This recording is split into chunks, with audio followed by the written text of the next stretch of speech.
Want to learn how to win a multiple offer situation when buying a home? Based on a decade of full-time experience in helping people just like you, I've compiled the best strategies to use when facing a competitive housing market, specifically multiple offer situations. Stick around to the end so you don't miss out on insights that could save you a lot of time, prevent headaches, and potential heartaches. Coming up next. Welcome to the channel. I'm Jason Fiallo, your trusted Virginia relocation guide and a proud lifelong resident of Virginia. In today's video, I'll share the most effective ways for your offer to stand out against the competition. The majority of my business is as a listing agent, which means I can provide you with what sellers consider most important and which strategies are best for you to implement. But there is no guarantee that you'll win. Every transaction is different, so please consider my list of strategies as a la carte, where you pick and choose what you're willing and able to do and what the situation dictates. Finally, if you've been watching other videos on my channel, this one will be slightly different. Instead of adding as many visual edits, I'll focus on the information you came here for. With that said, let's get started. 3 key factors that will be the difference between a winning and a losing offer are your financial viability as a buyer, your real estate agent, and the contract terms in your offer. You may have heard that multiple offer situations always go to the highest bidder. I'm here to tell you that that's not entirely true. Of course, money matters to every seller, but so many other variables are involved, particularly contract terms like contingencies. Since these 3 factors are all intertwined, I'll be jumping around a little bit and breaking them down separately. Let's start with financial readiness, as it plays a starring role in your purchase process. Securing a mortgage is a critical step that can make or break your success in a bidding war. Here's why. Pre-approval is your golden ticket in the home buying process. Unlike pre-qualification, which is based on a superficial review of your finances, pre-approval involves a thorough check and signals to sellers that you're a serious, ready-to-go buyer. Opting for a local lender can be a strategic move. They're not just familiar with local market nuances, but often have established relationships with area real estate agents and other professionals. This can streamline the buying process for you, making your offer more appealing to sellers who desire a hassle-free transaction. Speaking from experience on the listing side, I can tell you there's a big difference in perception when a contract comes in with an approval letter from Atlantic Coast Mortgage, for example, versus Rocket Mortgage or Quicken Loans. That's not to say those 2 lenders aren't quality. Rather, local lenders often have processors and underwriters in the same office, which can facilitate a smooth loan process, unlike online lenders with departments scattered all over the U.S. A bonus tip for you is to get fully underwritten before you're at the point of writing offers. It gives you a competitive advantage when the sellers prefer a quick settlement, for instance 14 days instead of the typical 30-day window. Satisfying outstanding loan conditions for final approval will allow you to waive your finance contingency, helping to reduce stickiness with contract terms. When you find that perfect home, making an offer that captures the seller's attention is crucial. It's not just about the dollar amount. It's about presenting a package that's too good to pass up. And here's how. Show flexibility in your offer terms. Can you accommodate a seller's preferred closing date? Are you willing to increase your earnest money deposit above the typical 1 to 2% of the purchase price? Would you consider making a portion of your deposit non-refundable to show your commitment? Can the seller remain in the home for a short predetermined period after settlement? These considerations can make your offer stand out above the rest. A substantial down payment not only affects your mortgage terms, but also signals financial stability to the seller. In a bidding war, an offer backed by a solid financial footing is always more attractive. Other areas to consider are contingencies used in your contract. Contingencies are protective clauses in your offer, but in a highly competitive market, they need to be handled with care. Let's navigate the most common ones. A finance contingency is essential for most buyers, yet it can be a stumbling block for you in a bidding war. Demonstrating strong financial pre-approval can help mitigate concerns here. Going back to my bonus tip earlier, getting underwritten by your lender could allow you to waive this contingency and reduce the time from contract ratification to closing day. My advice is to get all the required documentation to your lender in a timely manner. That way you can move towards final conditional approval and be in a position to waive this contingency.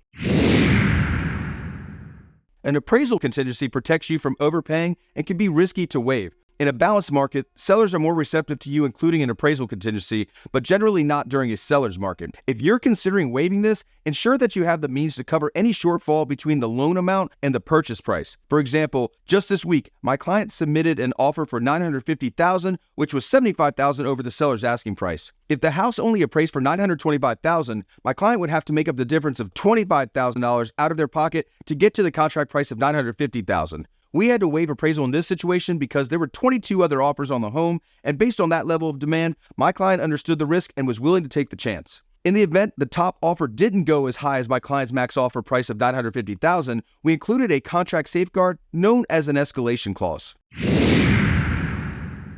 An escalation clause is your tactical advantage in competitive markets where the norm often includes multiple bids. This provision incrementally raises your offer above competing offers within a set limit. For example, with a base offer of $625,000 and an escalation increment of $2,000 above any other high bid up to a ceiling of $650,000, your bid adapts to surpass others without breaching your maximum. A main benefit of adding an escalation clause is that you don't necessarily have to pay the max you're willing to pay. In the example I provided, if the best offer other than yours was $640,000, your offer would win at the escalated price of $642,000, which is $2,000 above the next highest bid. This would effectively save you $8,000 compared to offering a best and final max bid of $650,000 without escalating. To be effective, you must start with a compelling offer, then escalate. A low starting bid could diminish the impact of your clause, as sellers may prefer less conditional, straightforward offers. Understand the potential impact on the appraisal. If your escalated offer surpasses the appraisal value, you'll need to bridge that gap if you waive the appraisal. A home inspection contingency permits you, as the buyer, to conduct a property inspection within a set time frame. Should substantial defects be identified, you have latitude to seek repairs, renegotiate the price, or withdraw from the agreement.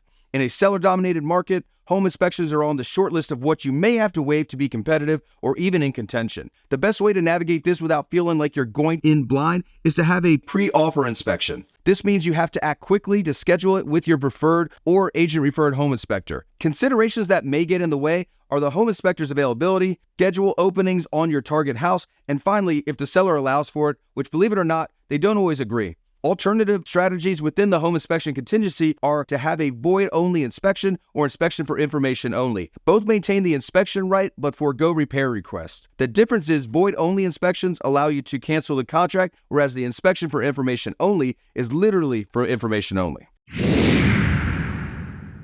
Post-occupancy, most commonly referred to as rent-back, is a term many sellers request. It allows the seller to remain in the home after settlement for a maximum of 60 days. The exception is if you purchase a home as an investment property. Sellers typically ask for a rent-back period if their new home isn't ready to move into, their kids are still in school, or if their job transfer has been set for a later date. Offering flexibility with their move-out date is a favorable term and can be a difference maker when competing against someone who can't offer the same. In a competitive market, you will most likely have to offer this term free of charge, meaning you won't collect rent for the duration of their post-occupancy. In a balanced market, it's more often the case that the seller pays you. It takes a lot of knowledge and expertise to successfully navigate the home buying process, especially in a competitive market where multiple offers are commonplace. That is why choosing the right agent is a top priority. Your real estate agent is more than a guide. They're your advisor from the planning phase to the purchase date and beyond. The right agent brings a mix of market knowledge, negotiation skills, and a network of contacts that can be invaluable, especially in a tight market. When a listing agent has multiple offers, your agent will be in direct contact with them to find ways to get your offer to the top. Keeping in mind, the listing agent is not allowed to disclose what the other offers include, so it's up to your agent to develop a rapport so you can potentially gain further insight and favorability. My favorite example was from last year when my clients were one of 12 offers on a beautiful home backing to a golf course, and they got the house. We positioned the contract to match what the listing agent advised as being most favorable to the seller. Despite two other offers going above our max offer price, we came out victorious. The agent called to say congratulations and explained all the reasons why the seller chose my clients. Among those reasons was that he appreciated how I communicated with him and how I presented my clients to him. Instead of saying the same thing as the other 11 buyer agents like, "What terms do your sellers want?" or "Tell me how much to offer for my client to win," I began with telling them how much my clients love the tasteful updates throughout the house. Saying things like, "My client wouldn't even change the paint colors," and talking about how much they love to golf, tapped into the emotional side of the sellers, knowing they were choosing a buyer that would take care of the home the same way they did. Small details like that truly factor in. Securing your preferred home in a competitive market is no small feat. It requires preparation, strategy, and a bit of finesse. By understanding the importance of financial readiness, crafting a compelling offer, navigating contingencies wisely, and leveraging the expertise of a skilled real estate agent, you're well equipped to enter the fray. Remember, every bidding war is unique, and there's no one-size-fits-all strategy. Stay adaptable, keep your end goal in sight, and don't lose heart. With the persistence and the right approach, you'll find yourself holding the keys to your new home in no time. I'll leave you with a short list of terms you'll have to consider when facing extreme competition like we have here in Northern Virginia. Make a strong initial offer with price escalation or best and final if seller prefers no escalation clause. waive finance contingency, and get underwritten by your lender before you start looking for a home. Offer a quick close between 14 and 21 days versus the typical 30 days, unless the seller specifies a later date. Waive your home inspection contingency, but protect yourself by getting a pre-offer inspection. Waive appraisal contingency and be willing and able to make up the difference in the event of a low appraisal price versus the contract price. Offer flexibility with post-occupancy for the seller and expect not to charge for it. Defer to the seller's choice for title company and increase your earnest money deposit above the standard 1 to 2%. Thank you so much for watching today. I know I spoke really quickly and went over a lot of things. I'm sure you have some questions. Leave some comments below. Otherwise, get in touch with me. My information's right here. Just shoot me a text, give me a call, email, anytime. If it's something about what we talked about in the video today or something else that maybe I missed and you've encountered, again, same thing applies. Just get in touch. I'll see you next time.